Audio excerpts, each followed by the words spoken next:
Hello Swellies, welcome to my channel. Today we're going to be testing out this raclette grill and this fondue pot. So stay tuned. This bad boy has been in my possession for a number of years. It's my tried and true party grill.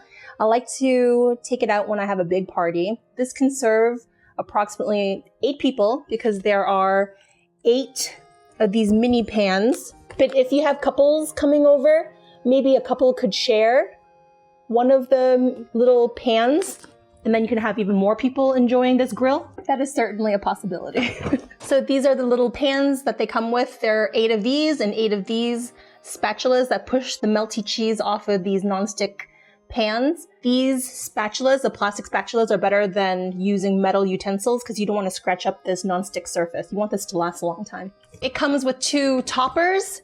This feels like aluminum grill, and this granite piece. This one is actually very fancy and very heavy. I'm gonna put this one aside for now because I don't use it all that often. Though it would be a good topper if you're having like your boss over and you really want to flex all the nice things you own. If you're making maybe steak, this would be a nice topper to use. Steak or salmon, and you really want to show off how sophisticated you are. Here's our grill.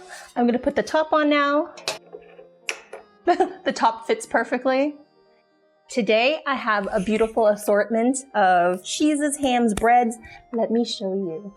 So here we have 3 types of cheeses. There's Swiss cheese, a Gouda, and Havarti. Slices of apples, freshly baked bread, French bread, small pickles, as small as I could find. If you can find cornichon pickles, those would be better. Steamed potato and ham slices. This is my baby's leftover food from this morning, and I wanted to try out Japanese mochi on this grill, and I have a little bit of white wine. For each of these little plates, I'm gonna put a couple slices of cheese.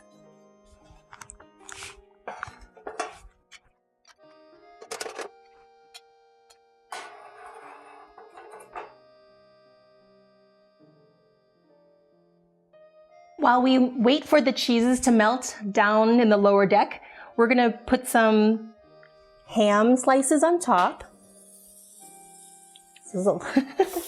Ham slices on top, some potatoes, and let them warm up. I got these Japanese mochi. They're kind of fancy because there are 3 varieties. There's a sesame seed one, a mystery pink one, and a black bean one. So I'm gonna try to put each of these below deck and a few on top as well. According to the picture, they're normally grilled on an open flame. I don't have an open flame, but I'm gonna try to mimic this grilling by cooking it below and on top and see how it goes.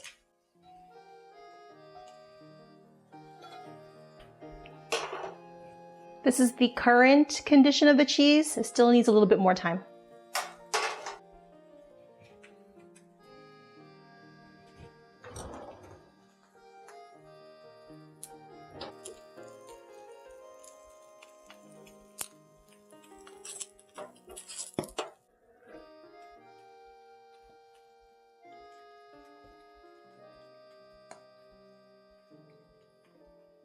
I think it's time to try some of these now.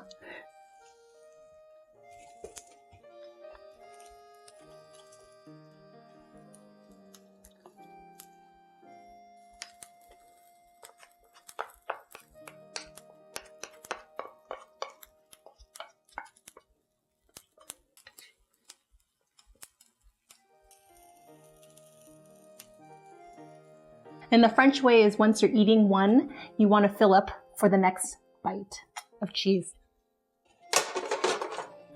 Let's give this a taste.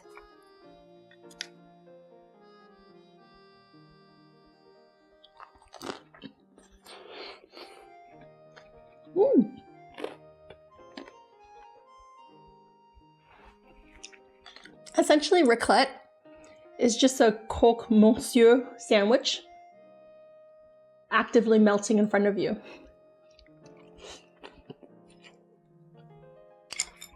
And here I have a little bit of white wine.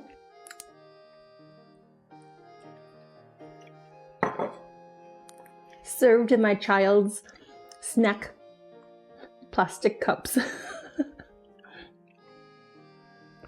Bubbly. You can drink any wine that you want with this cheesy raclette. A sweet, crisp white one would be really nice.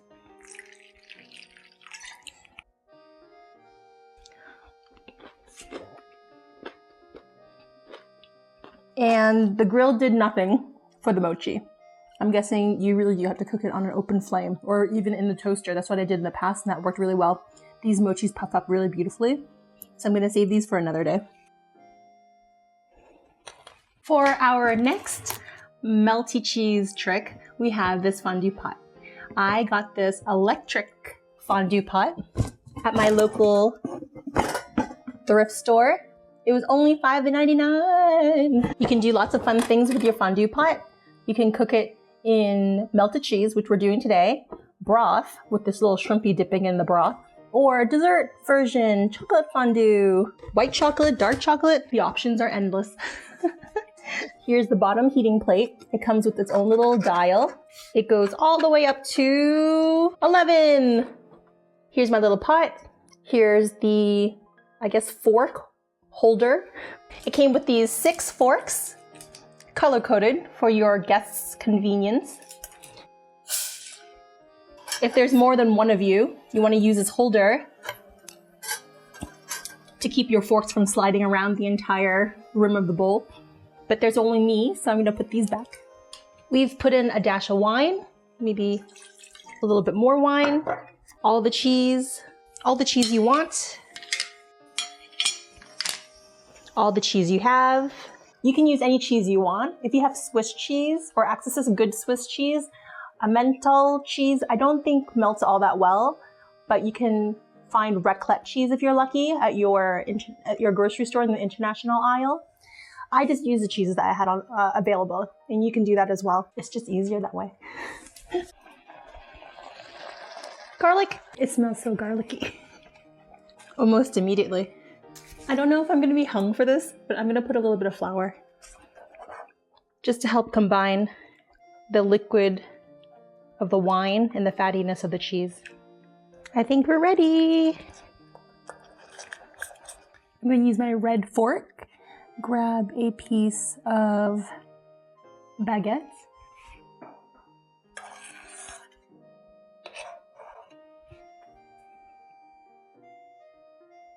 That's some beautiful cheese.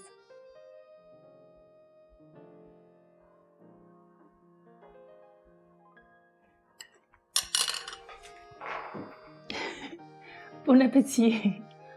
Slightly boozy from the wine. But the white wine has a little bit of fruity notes, so it transfers those fruity notes into the unctuous cheese. So good. Let's try an apple slice, which is an unusual combination for a lot of Americans, but salty cheese and sweet apple go really well.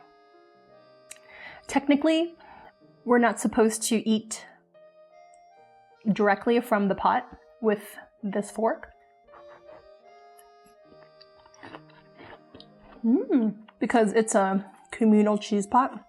But since I'm the only one here at my party, I can double dip as much as I want with zero social shame.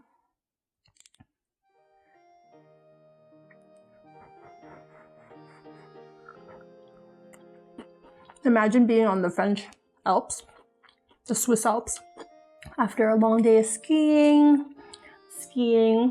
For me, the bunny slopes, but for other people, double, triple black diamonds. Going back to the lodge after a long day of skiing, putting their feet up, having a glass of mulled wine, some fondue with the beautiful mountain views. Fondue and raclette originated from Switzerland. That's why they typically use Swiss cheeses in their melting cheeses. But a lot of people, French people, enjoy doing raclette at home, fondue at home. And the word fondue comes from the word fondre, which means to melt, which is precisely what happens in a fondue pot. The cheese melts. It's so delicious. Maybe one day in the future, after this whole thing ends, I'll be able to travel again to the French Alps, or maybe one day even see the Swiss Alps, see Mont Blanc, have a little fondue next to the mountains. So good.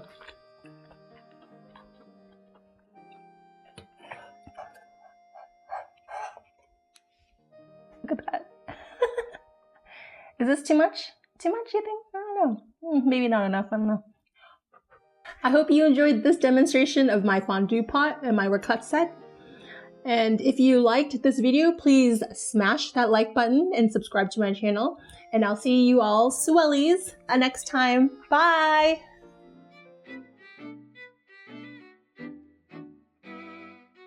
Go inside of a croque monsieur. Look at that potato.